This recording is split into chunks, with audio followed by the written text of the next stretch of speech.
Hello viewers, in today's video we would be looking into how we can proceed with the mixed operation using Vedic Maths. Mix operation के इसके पहले भी मैंने कई videos upload किए हैं, but आज के वीडियो में हम देखेंगे कि अगर हमारे पास स्क्वायर के ऑपरेशंस हैं और स्क्वायर के साथ अगर हमें नंबर्स को ऐड करना है तो हम वैदिक मैथ्स की हेल्प से कैसे हम इस कैलकुलेशन को सिंप्लीफाई कर सकते हैं। ओके इसके पहले जब हमने मिक्स ऑपरेशंस के वीडियोस अपलोड किए हुए थे तो आपने देखा हुआ था कि हम बेसिकली क्या कर रहे हैं, वैल्यू बाय वैल्यू और डिजिट बाय डिजिट हम कैलकुलेशन कर रहे हैं। हम एज अ होल नंबर को लेकर हम कैलकुलेशन नहीं कर रहे हैं, हम नंबर को स्प्लिट कर ले रहे हैं। वही कंसेप्ट हम यहाँ पर भी जो है आज के कैलकुलेशंस में यूज़ करेंगे। नाउ कैलकुलेशन में प्रोसीड करने से पहले देखिए, जैसे यहाँ पर हम देख रहे हैं जो एग्जाम्पल्स मैंने लिए हुए हैं, they are a blend of square and addition, यानी पहले हम वैल्यूज़ को स्क्वायर करेंगे और फिर उनको ऐड करेंगे। तो स्क्वायर करने के भी जो है वैदिक मैथ्स में कई अप्रोचेस होते हैं और उन पर्टिकुलर अप्रोचेस में से जैसे एकाधिकेन पूर्वेण हो गया, तो एकाधिकेन पूर्वेण हम तब यूज़ करते हैं अगर हमारा लास्ट डिजिट जो है वो हमारा 5 से एंड होता है, या उसके बाद हम यावदूनम यूज़ कर सकते हैं। तो कई सूत्र हैं जिससे कि हम स्क्वायर कैलकुलेट कर सकते हैं, निखिलम है उससे भी हम कैलकुलेट कर सकते हैं। तो अगर हम इन सूत्रों की बात करें तो वो नंबर को एज अ होल कंसिडर करता है। बट जैसे कि मैंने आपको बताया कि आज के ऑपरेशन में या जो आज के जो कैलकुलेशंस में हम देखेंगे कि नंबर्स को ब्रेक करके कैसे हम कैलकुलेशन करते हैं। तो आज का जो ये मिक्स ऑपरेशन है जो कि हम स्क्वायर और एडिशन के कॉम्बिनेशन के जो एग्जांपल्स लिए हैं, इसमें हम द्वंद्व योग यूज़ करेंगे।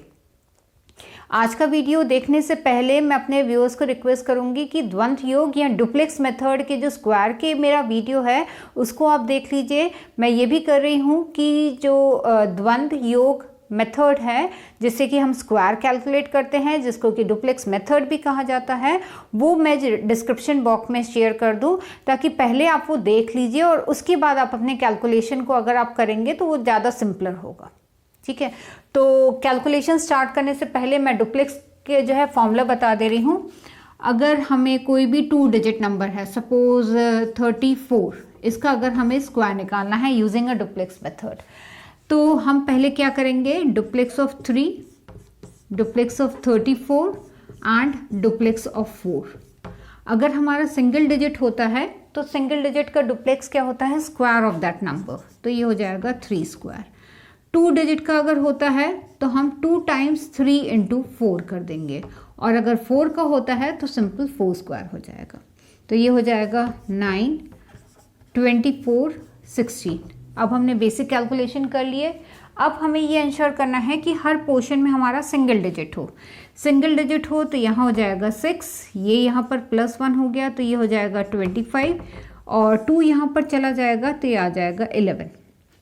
तो एज आई टोल्ड यू कि जब हम ये कैलकुलेशंस कर रहे हैं तो एक एक वैल्यू बाय वैल्यू हम कैलकुलेट करेंगे, हम एज अ होल नहीं कर रहे हैं, जिसकी वजह से आज के इस कैलकुलेशन में हम द्वंद्व योग या डुप्लेक्स मेथड यूज़ करके हम पहले स्क्वायर कैलकुलेट करेंगे और एक एक पोजीशन की जो वैल्यू है उसको आइडेंटिफाई करेंगे। ठीक है, वैसे ही हम 3 डिजिट का भी कर सकते हैं। सपोज हमारे पास 132 का स्क्वायर है तो इसमें पहले डुप्लेक्स 1 का निकालेंगे, फिर 13 का निकालेंगे, फिर 132 का। So this pattern goes like 1, 13, 132, 32 and 2। Okay, तो ये हो जाएगा 1 का 1 स्क्वायर हो जाएगा, 13 का हो जाएगा 2 इंटू 1 इंटू 3।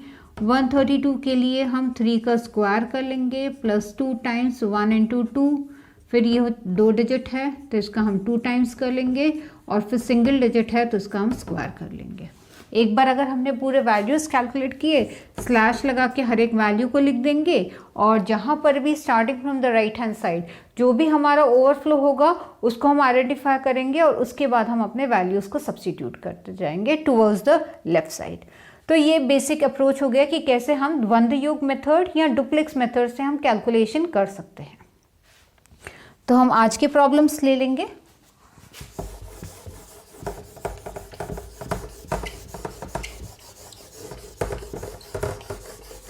क्योंकि स्क्वायर कैलकुलेट करने के भी कई टेक्निक्स और कई सूत्र हैं, बट क्योंकि बिट वाइज हमें करना है तो हम डुप्लेक्स मेथड को ही एम्फसाइज करेंगे या द्वंद्व योग मेथड को ही एम्फसाइज करेंगे।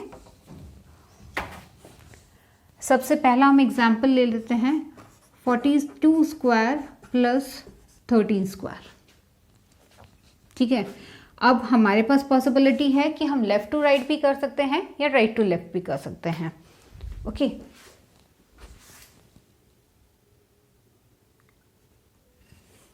अगर हम सपोज हम स्टार्ट करते हैं एक्सट्रीम राइट साइड से। एक्सट्रीम राइट में हमारा यहाँ पर 2 है, यहाँ पर 3 है।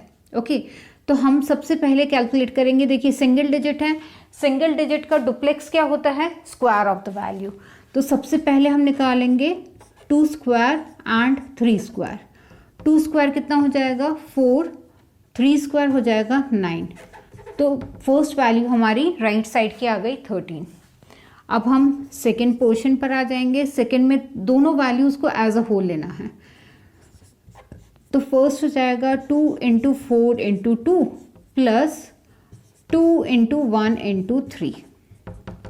तो 4 4 ज़ा 16 एंड 3 2 ज़ा 6। तो ये हो जाएगा 22। ये हमने दोनों वैल्यूज़ को लेके किया। अब लास्ट में 4 और 1 बच गया, तो 4 का स्क्वायर कर लेंगे और 1 का स्क्वायर। सो दैट इज़ 4 4 ज़ा 16, 1 1 ज़ा 1। तो ये आ जाएगा 17। अब हमने कैलकुलेशन कर लिया है। सिंपली हमें जो है इसको सब्स्टिट्यूट करना है। ठीक है, सब्स्टिट्यूट करने के लिए हम क्या लिखेंगे, सबसे पहले 17 लिखेंगे, फिर 22, फिर 13। अब ओवरफ्लोज यहाँ से स्टार्ट करेंगे अकोमोडेट करना। 22 प्लस 1 23 हो जाएगा, जिसके कारण 3 यहाँ आएगा और 2 यहाँ चला जाएगा। And 17 plus 2 is 19। तो हमारा आंसर क्या आ जाएगा 1933। ठीक है, ये हमारा रिक्वायर्ड आंसर आ गया। नाउ ये जो हमने आंसर कैलकुलेट किया है, इसको हम डिजिटल सम से भी वेरीफाई कर सकते हैं।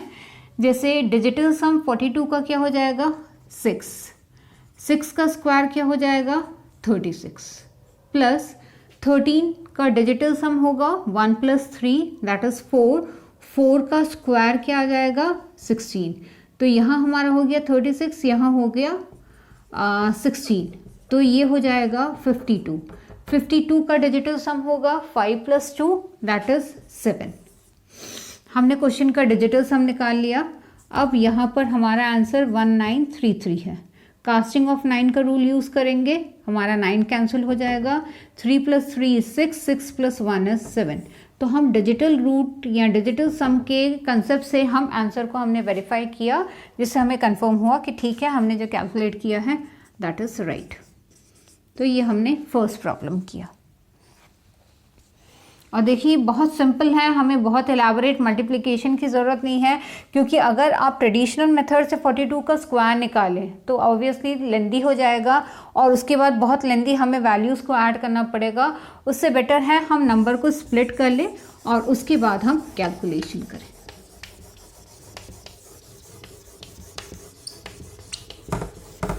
सेकेंड प्रॉब्लम लेते हैं। अच्छा, इसके लिए कोई लिमिटेशन नहीं है कि 2 डिजिट है या 3 डिजिट है।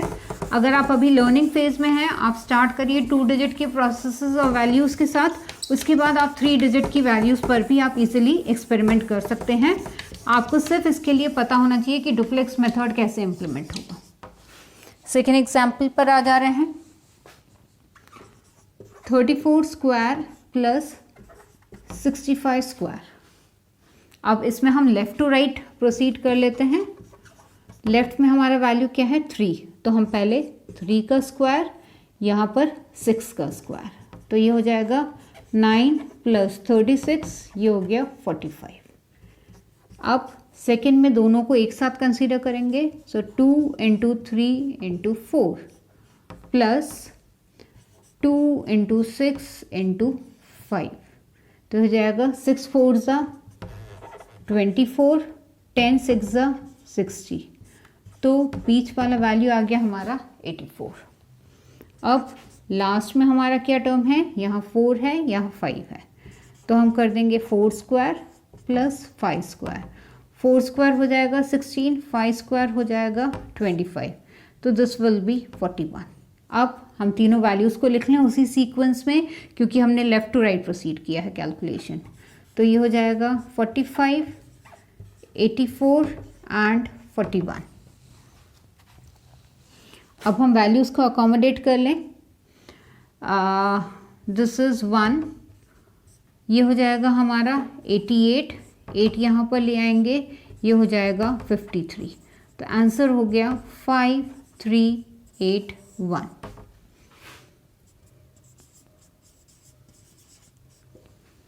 ठीक है, तो इट्स वेरी सिंपल। आपको बहुत इलाबरेट ना मल्टीप्लिकेशन करने की ज़रूरत है ना एडिशन करने की ज़रूरत है। सिंपल आप हर एक वैल्यू को इंडिविजुअली कैलकुलेट कर लीजिए, उसके बाद ओवरफ्लोज आप हमेशा अकोमोडेट करेंगे starting from right to left. Taking up the last problem.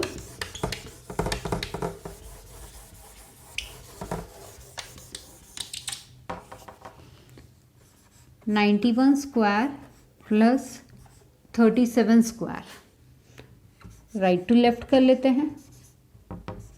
अब राइट में हमारा फर्स्ट वैल्यू क्या है? 1 स्क्वायर, यहाँ पर है 7 स्क्वायर, तो ये हो जाएगा 1, 7 7 ज़ा 49, तो ये हो गया 50। नेक्स्ट दोनों वैल्यूज़ को एज अ होल ले लें। दो वैल्यूज़ हैं 91 का डुप्लेक्स क्या हो जाएगा? 2 times of the product of both the numbers, so 2 times of 9 into 1 plus 2 times of 3 and 7, सो ये हो जाएगा 9 2 ज़ा 18, ये हो जाएगा 6 7 ज़ा 42, सो ये हो जाएगा 60। नेक्स्ट थर्ड की वैल्यू की बात कर लें। थर्ड वैल्यू हमारे यानी 9 और 3 होगा, तो हम कर लेंगे 9 स्क्वायर प्लस 3 स्क्वायर। 9 स्क्वायर हो जाएगा 81, 3 स्क्वायर हो जाएगा 9, यानी इसका वैल्यू आ गया 90। अब हम वैल्यूज़ को लिख लेते हैं। सबसे पहले वैल्यू हमारा 90 होगा, नेक्स्ट होगा 60 और नेक्स्ट हो जाएगा हमारा 50। ये 0 यहाँ पर आ जाएगा, 5 यहाँ जाएगा तो 65, ये 6 को यहाँ कर देंगे तो ये हो जाएगा 9650, है ना। ये यहाँ पर हमने 6 लिख दिया तो ये हो गया 96। तो हमारा आंसर क्या आया? 9650। अब देखिए बहुत सिंपल कैलकुलेशंस हम कर सकते हैं। अच्छा, अगर हम इन्हीं प्रॉब्लम्स को एक्सटेंड करें और 3 डिजिट का एक एग्जांपल भी मैं आपको करके बता देती हूँ कि अगर आपको 3 डिजिट की वैल्यूज़ पर भी ऐसे ही ऑपरेशंस अगर करने हैं तो how you can do it. क्योंकि देखिए हमने 2 डिजिट का अगर हमने डुप्लेक्स निकालना है तो 2 टाइम्स ऑफ द नंबर हो जाएगा, और अगर 3 डिजिट हैं तो बीच वाले वैल्यू का स्क्वायर हो जाएगा plus 2 times the product of the extreme values. ठीक है, तो सपोज एक हम एग्जाम्पल ले लेते हैं 123 का स्क्वायर एंड 341 का स्क्वायर। ठीक है, तो यहाँ पर भी हमारे पास पॉसिबिलिटी है, हम पहले इसका डुप्लेक्स, फिर इसका, फिर इसका, फिर इसका, फिर इसका। मैं आपको कैलकुलेट करना बता दे रही हूँ क्योंकि देखिए जब हम 2 डिजिट की बात करते हैं तो हमारे 3 ऑप्शंस आते हैं, 3 स्लॉट्स बनते हैं, और सेम वे अगर हमारे पास 3 डिजिट हैं तो वहाँ पर हमारे 5 सेट ऑफ कैलकुलेशंस होंगे। तो सबसे पहले हम सिंगल डिजिट 1 की यहाँ से 1 ले लेंगे, यहाँ से 3 ले लेंगे। नेक्स्ट मैं आपको सिर्फ स्टेप्स ओवरऑल बता दे रही हूँ, उसके बाद आप खुद करके देखिए, और इसका ले लेंगे। फिर नेक्स्ट केस में जो कैलकुलेशन होगा वो हम 12 का डुप्लेक्स लेके करेंगे, यहाँ पर 34 का डुप्लेक्स हो जाएगा। थर्ड स्टेज में 123 का डुप्लेक्स हो जाएगा और 341 का डुप्लेक्स हो जाएगा। अब उसके बाद 23 का डुप्लेक्स और 41 का डुप्लेक्स, और लास्ट में 3 का डुप्लेक्स, और यहाँ पर लास्ट आ जाएगा 1 का डुप्लेक्स। सिंपल। अब आपको सब्स्टिट्यूट करना है डुप्लेक्स का वैल्यूज़ के अकॉर्डिंग, और उसके बाद आपके यहाँ पर 5 सेट ऑफ वैल्यूज़ आएंगे, 5 स्लॉट्स आपके बन जाएंगे। सिंपल, आप राइट से स्टार्ट करिए, कैरीज आइडेंटिफाई करिए, और उसके बाद move to the extreme left portion of the answer. तो देखिए बहुत सिंपल है कैलकुलेशन। अगर आप यहाँ पर कर रहे हैं तो 1 का डुप्लेक्स कितना हो जाएगा? 1, 3 का डुप्लेक्स हो जाएगा 9, तो ये हो जाएगा 10। यहाँ हो जाएगा, आप 2 टाइम्स इसको कर दीजिए तो ये हो जाएगा 4, और ये हो जाएगा 24, सो दैट इज़ 28। तो इसका मतलब अगर आप राइट से लिखना शुरू करेंगे तो सबसे पहले आ जाएगा 10, मेरे ख्याल से 3 और 1 हमने आखिरी से स्टार्ट किया है, ये आ जाएगा 28। ऐसे करके आप ऐसे प्रोसीड करेंगे। नेक्स्ट कैरीज को अकोमोडेट कर लेंगे तो ये 0 आ जाएगा, 28 + 1 29 आ जाएगा, फिर यहाँ पर 2 इसका कैरी होगा। इसका मतलब इस पर्टिकुलर अप्रोच से हम कभी भी 2 डिजिट हो 3 डिजिट हो उनके स्क्वायर्स और उनका फिर फर्दर समेशन हम कर सकते हैं। और जो आज के इस डिस्कशन में हमने जो मेथड यूज़ किया है उसको द्वंद्व योग कहते हैं या डुप्लेक्स मेथड कहते हैं। और डुप्लेक्स के अलावा कई सूत्र हैं जिससे कि हम स्क्वायर कैलकुलेट कर सकते हैं, but as I told you कि हम यहाँ पर एक एक पोजीशन बाय पोजीशन हम एक्सट्रीम लेफ्ट से हम कैलकुलेशन करना, राइट से कैलकुलेशन कर सकते हैं और उसके बाद हम स्लोली एंड स्टेडीली लेफ्ट की तरफ मूव करते हैं। एंड एज यू नो कि इससे हमारा कैलकुलेशन बहुत सिंपल हो सकता है। फर्दर अगर हमें आंसर को वेरीफाई करना हो तो उसके लिए हम डिजिटल सम मेथड यूज़ कर सकते हैं और हम अपने आंसर को वेरीफाई कर सकते हैं। तो आज के डिस्कशन के लिए बस इतना ही। अगर आपको कोई भी डाउट है तो आप डिस्क्रिप्शन बॉक्स में प्लीज़ शेयर करिए। अगर आपकी कोई भी क्वेरी है, कोई प्रॉब्लम अगर आपको पूछना है, आप चैट बॉक्स में, डिस्क्रिप्शन बॉक्स में आप बिल्कुल अपने जो प्रॉब्लम है उसको शेयर करिए। फर्दर डिटेल्स के लिए you can definitely visit my website, that is vedicmaxjunction.in. Okay, thanks a lot. Keep on subscribing and sharing my videos. Thank you.